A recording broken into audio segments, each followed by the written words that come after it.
melhorias desde novembro do ano passado. Canta, canta. As famílias estavam abandonadas. O esgoto com as normas cobranças, a prefeitura iniciou uma obra no local em março. Dança, Kaique. Nós vamos aprontar a nossa parte em 30 dias. Dança, neném. Eu quero faz a instalação da sua rede e a gente coloca o asfalto. Mas a gente viu hoje que o trabalho não avançou.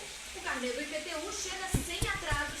Mesmo com todas as dificuldades enfrentadas aqui. Quase R$190. Pois é. É isso aí.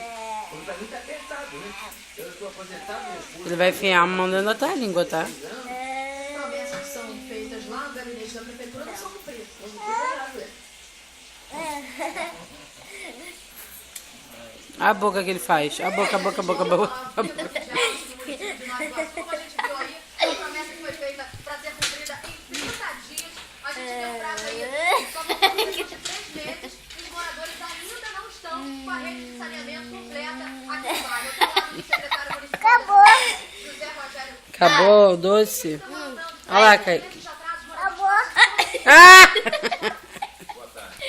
25 anos até temos a moradora que mora Dança, dança, dança, dança. Não, não, não, não, não, não, não. a obra quinta-feira passada. Bom atraso. Bom atraso, mas está sendo feita e concluída. Na quinta-feira ficou pronta a rede de drenagem, hoje ficou pronta a rede de esgoto e hoje vamos começar a preparar o meio-fio e o asfalto. Os moradores estão certos, vão ser atendidos, a ordem da prefeita é atender os moradores. Pode marcar para cá o dado de qual. Joga esse palito fora, alguém vai se machucar. 2 semanas, não chovendo, estará pronto. Já subi com os moradores. Vou marcar aqui então, gente, ó, dia 31 de outubro, a gente volta. Se for estiver ainda, que os moradores realmente passam muito aperto, a gente hoje faz o Luiz, está satisfeito? Espero que dessa vez a gente não saia. Só que tudo vai voltar realmente quando eu ver tudo pronto. O saneamento todo mundo tá pronto. Não.